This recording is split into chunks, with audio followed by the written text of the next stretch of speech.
Hey guys, welcome back. I've got yet another video for you, and I'm going to share with you my opinion on the brand new book, The Evil Dead by Egan, and the Cultographies series of books. This book is very tiny. See, like this is the size of my hands, the book. And it has 4 chapters with some pictures, as you can see. I just flipped through there, and it's only, counting the notes, like 110 pages, so it's very, very, very short. And it took me pretty much, it would have taken me one night if I didn't stop the first time I started reading it. I just read like the introduction in the first chapter, then the next day I finished the book. So I thought I would review it for you guys since it's still fresh in mind, and see if you guys are interested in getting it, to give you an opinion. And first of all, I'm going to go ahead and say that Egan is a professor, I believe. Yeah, here's other published books in the title. On the back here, she did Trash or Treasure, Censorship and the Changing Meanings of the Video Nasties. So I looked up that book as well to see if I could get any information on it, and it's not very available in North America, but though you can buy it in the UK. And the interesting story about this book is that it was solicited for 2010 release, like in November, at least, I think I remember. And I remember being excited, like I was going to go buy it, and then it got pushed back, and pushed back, and pushed back, until finally it came out last month. Came out in December. So I got it, and it took me a while to get it, because I had to order it. Like, I don't know what it is with this woman, but her books are not easy to get. So that's the little story behind the book about how long it finally took to get out. So as you can see, here's the 4 chapters. How to be ferociously original, production, promotion, and initial reception. Personality, authenticity, illicitness, the afterlife, the Evil Dead, ultimate experience in grueling terror, analyzing the Evil Dead, and the Evil Dead status as a cult film. There's also the introduction, The Evil Dead and Me, which is very interesting because that's a lot like the contest I'm running, where she tells the story of how she came to see the movie. I will point out this book is on the first movie. It does mention the other 2 movies, but only as a fact that it's so much different from the first film. So I'm going to explain basically the contents of the book, and I will tell you what my recommendation is. The very first chapter is a very kind of quick run-through recap of most of what is actually already known. So if you have Evil Dead Companion by Bill Warren, it's not going to be much new information. Or if you've listened to the commentaries, or you have Bruce Campbell's book, If Chins Could Kill. So you have any of that stuff. The very first chapter is reiteration, pretty much. Before that, the introduction, I will go ahead and say, I find it interesting that she has seen it only quite recently, this woman, and she hasn't seen it much like the people who were possibly watching this video back when they were young. She avoided it. She actually didn't want to see it. So she has kind of an interesting story. And it is her fascination with video nasties that got her to finally watch the dang book. Watch the dang book. Watch the movie. Sorry, I very apologize there.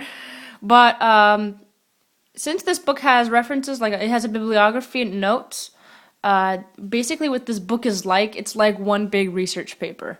It's like one big argumentative essay. So that gives you an idea of what you can expect from the book. So notes, basically the way notes work, I mean, I'm not going to find a page with one on it. If there's like a little tiny 1 or 2, or like in order for every single one, you go back to the notes section, and it tells you a little piece of information extra that refers to whatever sentence that the note came from. And so the second chapter, let's see, personality, authenticity, and illicitness, the afterlife of the Evil Dead. There is a huge section of that entire chapter that all it does is talk about Internet Movie Database reviews, where she went through a whole bunch of reviews and picked out certain ones and referenced them and talked about them and talked about what made the fans like it for its cult status and all that. It's like, it explains why why it has such a cult status and why it has such a following.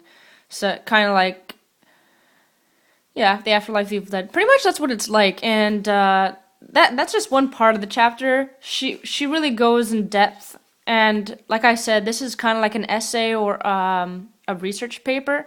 So necessarily, what this book does is it takes certain parts of the film and talks about it and argues certain points about it. So it's not like you're learning new information, but you're seeing someone's perspective of the film and its success. And that's pretty much what this book is. And so, like, she references a lot of other people's reviews. She references magazine articles, things that people have said about the film, and then she backs it up with her own argument or such. And that's what the book is like. Analyzing the Evil Dead, that one is literally, that's what it is. She analyzes it to death. She takes certain scenes from the film and she argues certain points about it. Like, she argues that the second half of the film, a lot of it is about a man's nightmare, since it's the three ladies of the Evil Dead that are mostly the villains versus Ash. And what was really interesting about that argument is she went ahead and said that even Scotty wasn't really that big of a villain. He was kind of disposable. Ash got rid of him pretty damn quick. And that's kind of funny. It's like saying that, oh, he wasn't that bad. Whatever. Who cares about Scotty? I thought that was funny. It's kind of true. And then the Evil Dead status of a cult film is a very like short chapter. And it's a lot of reiteration from her previous chapters, just kind of like proving her point and such. And why is it a cult film? So if you're going to get this book, really, what you're going to get is you're going to get, like I said, kind of like a research paper or a persuasive essay where she takes facts and statements and reviews of the film and argues it to death. And she makes a lot of references to other films, things that Sam has done, like how, in a way, it's similar to a slasher film, and she mentions certain horror films beforehand, mostly Texas Chainsaw Massacre, Halloween, The Hills Have Eyes, a lot of previous films and how it draws inspiration from them and such.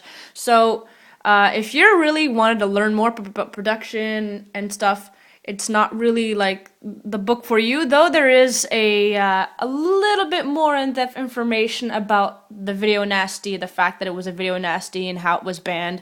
And it has a very clear timeline of when the film was released, where it was released, and how well it did, which I like that. That was really cool. So basically that's my idea of the book. If you guys are interested in getting it, I paid $18.50, including tax. I had to order it from Chapters. I live in freaking Montreal. You'd think they have the book in the freaking, store, but I have to order it because, I don't know, nobody wants this book or something because I can't find it anywhere. You have to order it online. And even not many of them are available online. So it's just like, I'm happy I got my hands on it. I didn't see anybody's review of this book yet. I was trying to look around to see if anybody said anything, but I didn't see anything. So I guess I'll be the first to let you guys know what I thought. And I hope you guys enjoyed this video. Real quick, January 10th is coming. If you haven't put your video yet for my contest, feel free to do so. And I got one just yesterday, so I know there's still people possibly who wants to submit. I got 7 videos, and if nobody submits, whatever, I'll just I'll announce the winner then. Good luck to everybody who's submitted. I'll see you then. Bye.